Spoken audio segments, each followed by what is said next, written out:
Welcome back. We're in part 15. Yay! Let's add some, let's add some detail to the legs now. It's gonna be nice, isn't it? Okay, I am trying to figure out his legs as well. The detail there on the bend at the end of the leg. Looking at my reference pictures now. So that shouldn't take us too long, should it? Ooh, that's a 30 minutes one. I am so sorry. Okay. Well, maybe if you're not interested in watching the whole thing, you can just skip to the end afterwards. Move brush, just set up a little bit. Because now we're defining the legs and the feet, aren't we? And we want to get them right.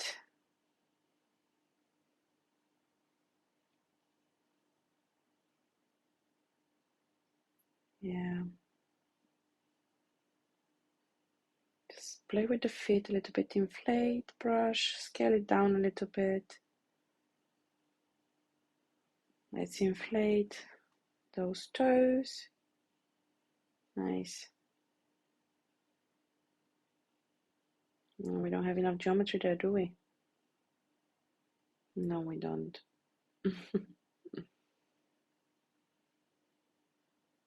Well, we are on subdivision level 3, so we'll see how it goes. But now at this point, if we need to z-remesh it, you're going to lose all the detail. So there is a way of z-remeshing it, and at the same time, we can transfer the detail, project it. I think I'm doing this at some point later on, so you'll see. But you see, when we went to subdivision level 5, it's fine. It's okay. Just Damien standard, a little bit of smoothing as well. Yeah, because once we've added that much detail, z-remeshing it, it's gonna remove from that detail.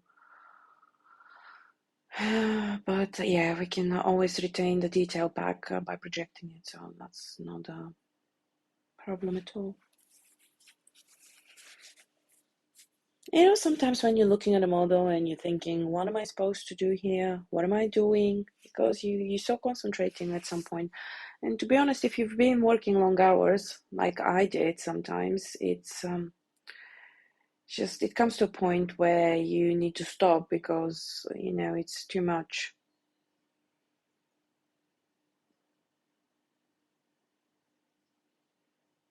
Let's add the standard brush. Use the standard brush for this.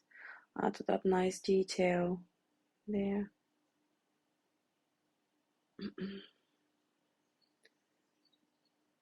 Yeah. Let's see how it looks from distance. I like zooming in and out all the time. And now I'm looking at my reference pictures as well.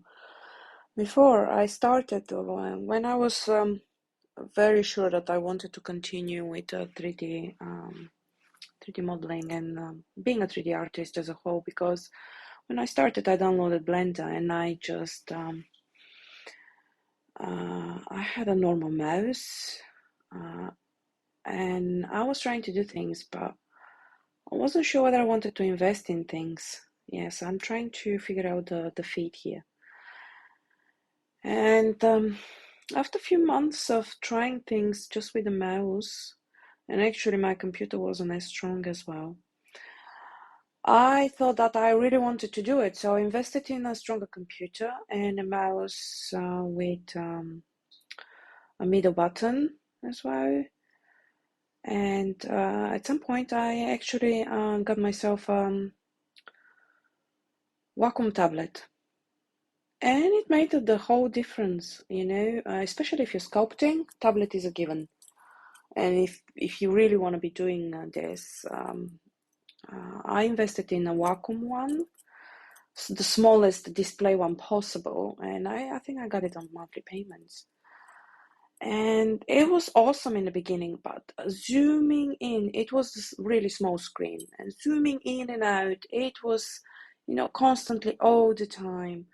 And having all these, two windows on the sides, it's like taking even more from the screen. But I cannot not work with the tools, because some more experienced people, they have it. Let's add some more detail there. Some more experienced people, they have it. They can work without all these windows, especially in Maya. Even in Maya, I've learned kind of to work on a window and having just opening my toolbars as I need them. But in the beginning, when I was a beginner, it was really difficult. And only recently, I changed to a 24K screen, and it really makes a difference. Believe me, it's awesome being able to, not having to zoom in and out that much. It's really, really good. But yeah, I'm for 2 years, two and nearly half years. I've worked with my Wacom little one. I think it was 13-inch, if I'm not mistaken. And I still have it, and I use it for when I need to be traveling. And like I had to take it with me when I went on a holiday, and I was finished with my big project for a customer, and all we had to do was just the rendering. And I took the graphics tablet with me because it's small and it's portable, just in case if I had to actually amend something before I start rendering. You never know. Yeah, I never had to use it, but it's now I can't be without the graphics tablet. I mean, I can't navigate in it without the graphics tablet. So yeah. So what have we done? The nice feet parts there at the bottom. Here, these ankles don't look right to me too much. So we need to fix the ankles a bit.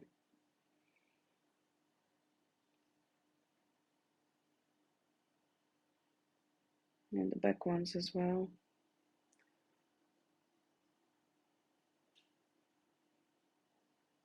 Yeah, because they don't look very, we don't have that distinctive knee area, the bend and everything as well. It's very difficult to say, my apologies. It's very difficult to say where his knees are. I can see his hip, kind of, and the knee. So I'm wondering in a moment, how do I do that? How do I define the hip area and knee area? And the ankles. They don't look right, do they? I definitely don't. Let's bend it a little bit. Oh, that's a bit better, but still.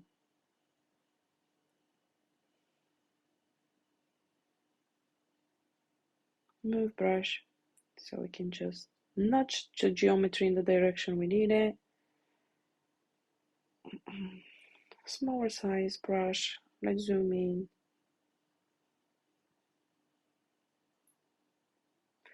Let's give him a bit of knees with the inflate brush. Didn't work. Command Z.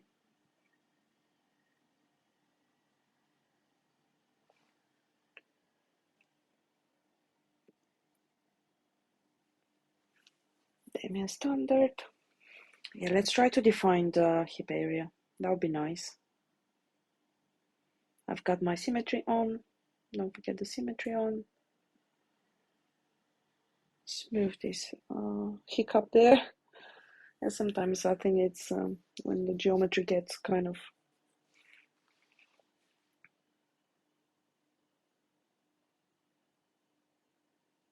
our reference picture. Shift and Z to bring it in. If you have the wheel there, you want to get rid of it, just set. Let's amend it. It looks pretty good proportions, doesn't it? Not bad at all. We didn't do a bad job, did we? Good proportions as a whole, I think. Now we need to kind of tilt it a bit as well once we get the size right in. Not too bad. I mean,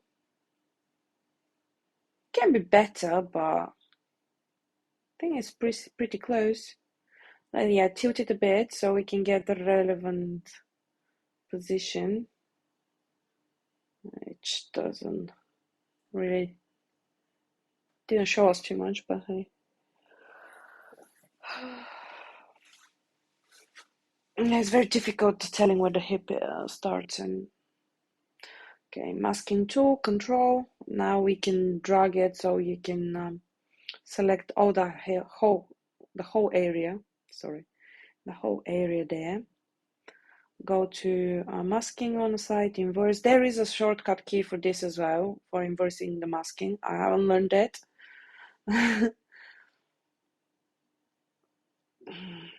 Simply because you can get it from the toolbar on the side. I always have it opened anyway.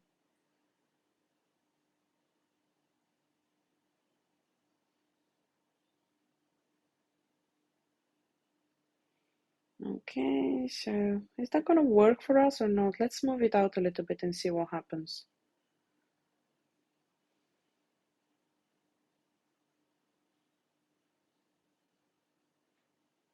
Yeah, because sometimes if you're on a higher resolution, sub-diff resolution, it's difficult to smooth. So if you have that trouble, just go a few sub-diffs down and it's going to be easier to smooth the geometry, and then you'll need to do the other two sub-levels because they're not going to be smooth, if it makes sense what I'm saying. Okay, let's inflate a little bit this one. They look wonky.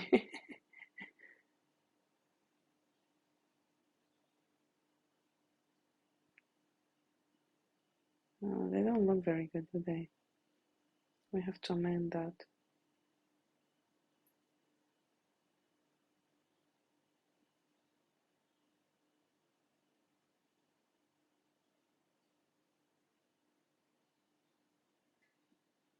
Blob, that's another good brush.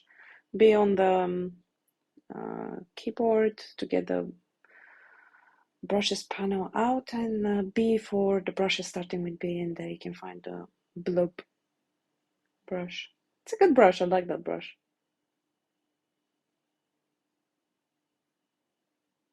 Let's move it out a little bit.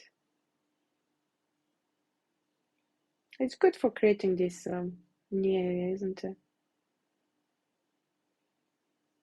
Still, his legs, especially the front ones, look a little bit, I don't know, misshaped. Not right yet. Let's do the knees for the back.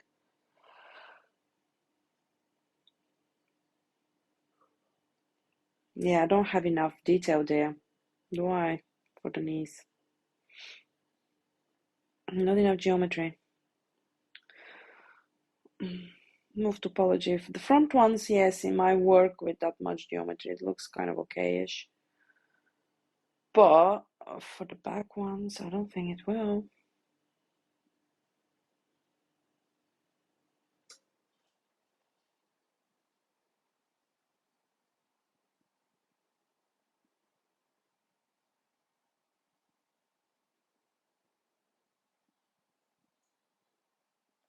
Move topology and move brush are basically grab brush. In ZBrush, they're move brush. Now I remembered. In ZBrush, they're move brush and move topology brush. They pretty much do kind of similar thing. Well, same thing. In Blender, as far as I can remember, it's called grab brush, and in Maya as well, the sculpting tool is called the grab brush as well. That's one thing I remembered. It was confusing for me before. So yeah, because I use quite a lot the sculpting tool in Maya, and I used it in Blender when I was working in Blender, because I started with Blender. And I moved on to Maya because I just checked, and a lot of the jobs that I've applied for, obviously unsuccessful, they were asking for Maya as well. And I mean, at the moment, kind of, it is, if you can invest in Maya, it's really good. I prefer working in Maya, but Blender is really good as well. Okay, let's not get sidetracked. But what are we doing? Still working on the knees. Yeah, and the legs. Sorry, my apologies. My chair is making noise.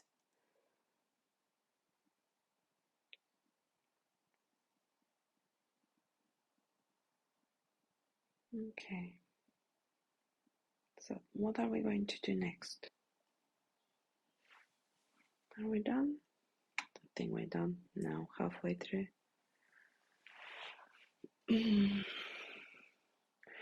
Yeah, it's very difficult because you can always you have to always look from the different angle and check it, and I'm masking this area. What I'm planning on doing here. Yeah, sometimes you just try things and see, oh, is it gonna work out this way, or is it not? Might work, might not. There's always the Command Z button, isn't there?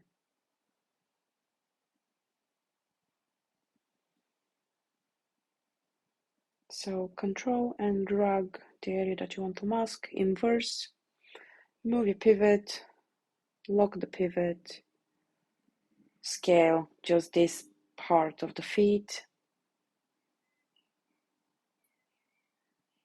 Nah.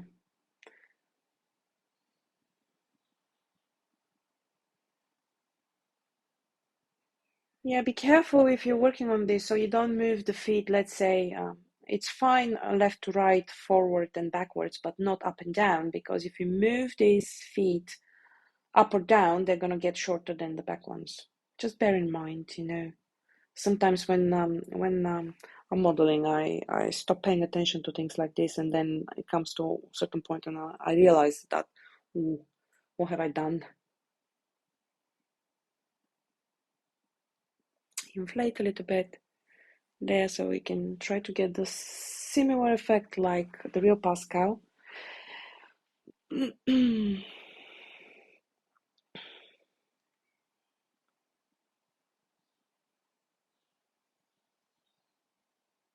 Scale down my brushes on the keyboard. Damien Standard. BDS shortcut key for this brush. That's the only brush I know the shortcut key for. I've mentioned it in one of the other videos. Just in case if some of you haven't seen the other videos.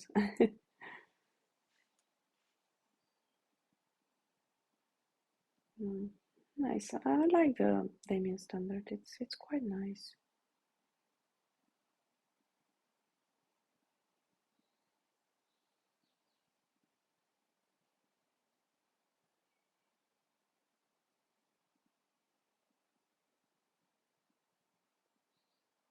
Let's get back to our reference pictures again.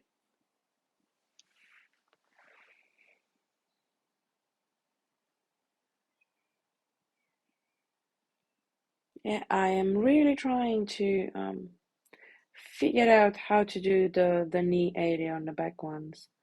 I think that was one of the most challenging parts. I want the hip as well. I want the knees, the ankles right. The ankles, they don't look right at the moment, I think. Something is not right there. I think I fixed that afterwards. I'm not too sure what happened afterwards. That's why it's interesting for me to see how I built it.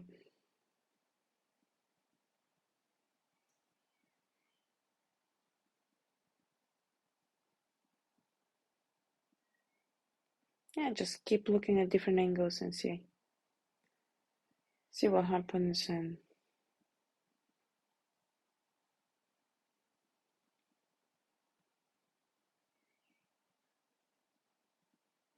come on, Pascal, you need some hips there.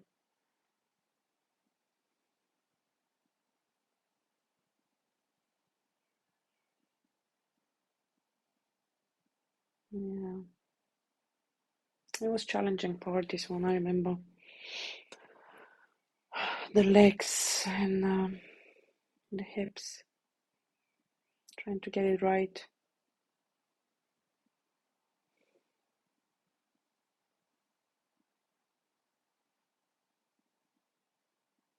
Getting back to the reference pictures.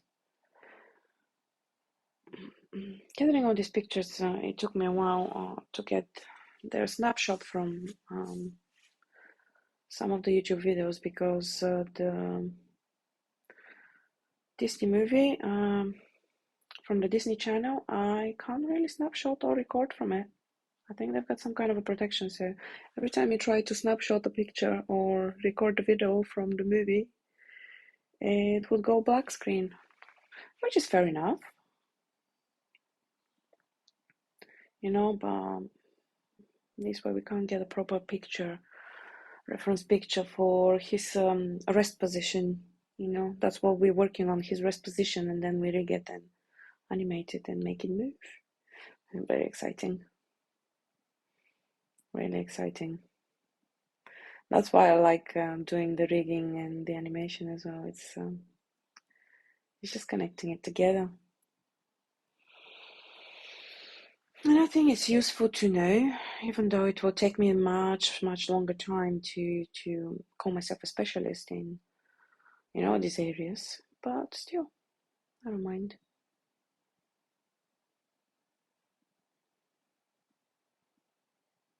Yeah, I know it's boring. I'm sorry. It's taking me so long.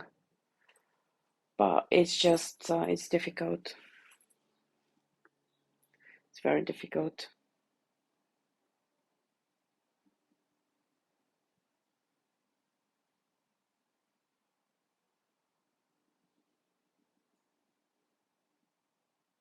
Yeah, I think I was overtired here, and it's just the more you're tired, the longer it takes you to do something.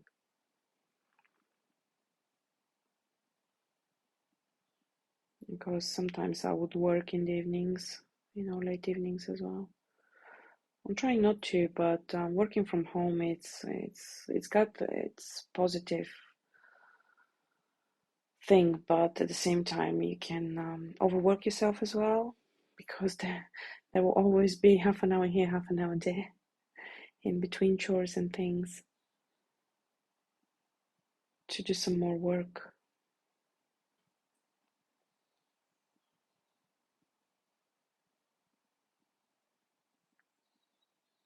Well, they look okay, but the anchor at the back doesn't look right, does it?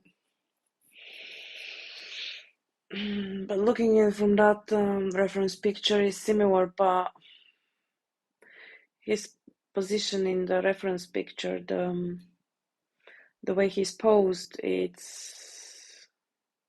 he's posed. He's not in a resting position. So yeah, control on the keyboard and just draw on the part that you want to mask.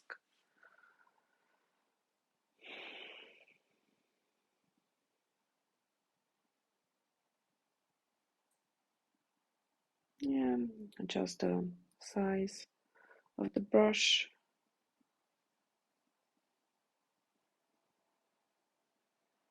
Okay, and if the model jumps somewhere in the 3D space and you don't see them, just press F on the keyboard and it will center the model in the 3D world, which very often happens to me. Jump somewhere.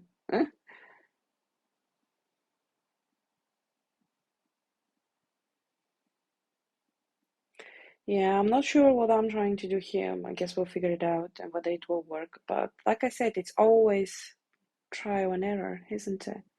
Or it might not work for whatever reason you're trying to do whatever. It's just practicing and keep trying. And then I feel that at certain point, my brain tells me what I should try and what it might work and what it might not work. Not everything is masked there. I can see it now. Before I didn't see it, but in a minute I'll realize it when it's not pulling some of my geometry there at the back foot.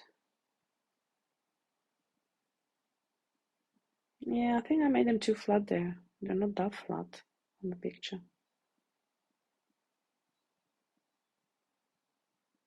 No, that's too flat, isn't it?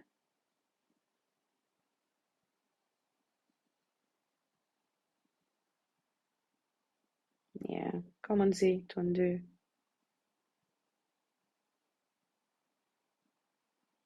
Yeah, what else can we do for this?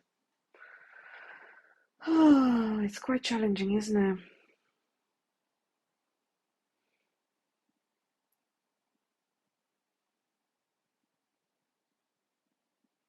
Pull this a little bit further.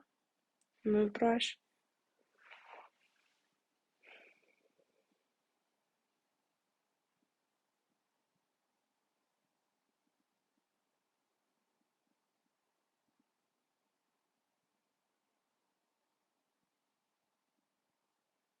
Yeah, I'm trying to figure out, even after we re-get, how is this gonna bend, you know? There we go, we're adding a little bit more hip there. Where the hips are, where the knees are, how it's gonna bend, how is the IK handle gonna work on these legs when we're rigging him. For those of you who don't know what that is, we'll use it in the rigging process.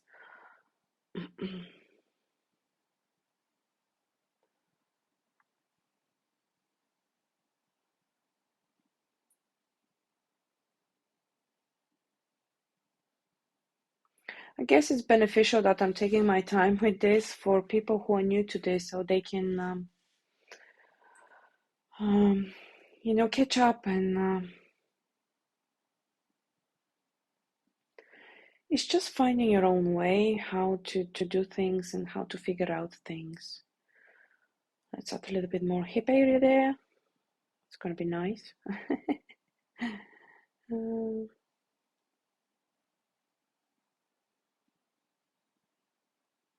Standard brush, so we can refresh those little details there now on the tail.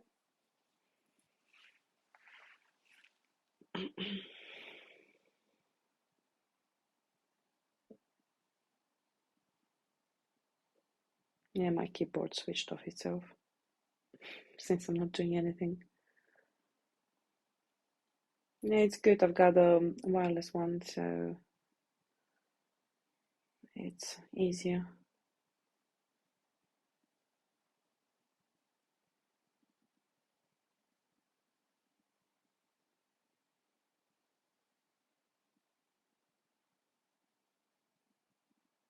The front legs look funny now. Yeah, they're kind of, they're not the right, the knees are not in the right place, I think. And that's the hip area, I guess, the front legs hip area. Maybe I should have looked at normal chameleon's anatomy. That might have helped me. It might have speeded up the process. But probably I thought I can get away with it just with the reference picture since it's a cartoon character. But even as a cartoon character has the main anatomy of a certain object in it. Like, for example, maybe it would have been easier for me if I actually referenced a real chameleon's anatomy. I know, but we learn from our mistakes, don't we? Now I'll know, maybe next time I won't skip that step by looking for the anatomy. And not just rely on my reference pictures, because it would have probably been helpful. Definitely will have been helpful, I think. That picture is so cute of him. Later on, I'm doing for the environment that pot. And a similar pose. Obviously, I couldn't get the same poses right. Because my model is a bit different than the real model, and means that my rig will be a bit different than theirs. I've approached the legs with all the legs. I've used IK handles for it, but maybe I should have used both IK handles and FK. But, well, I'll try to add some more details later on once we get to the rigging part, for what's IK, what's FK, and everything else. We'll see how it goes. Obviously, I can't cover all the details, and if I'm missing something that you don't understand and you would need help with, please do let me know, and I will try to do a separate video or find reference videos that can be used. So please do let me know. I know what it is like to be in the beginning of learning something, and I'm still learning myself, and I still need help to figure out things. So yeah, please do let me know. Okay, and I think we're finally done with this boring part, and we didn't even get it right, but hey. Okay, I will see you in part 16. Thank you for being so patient.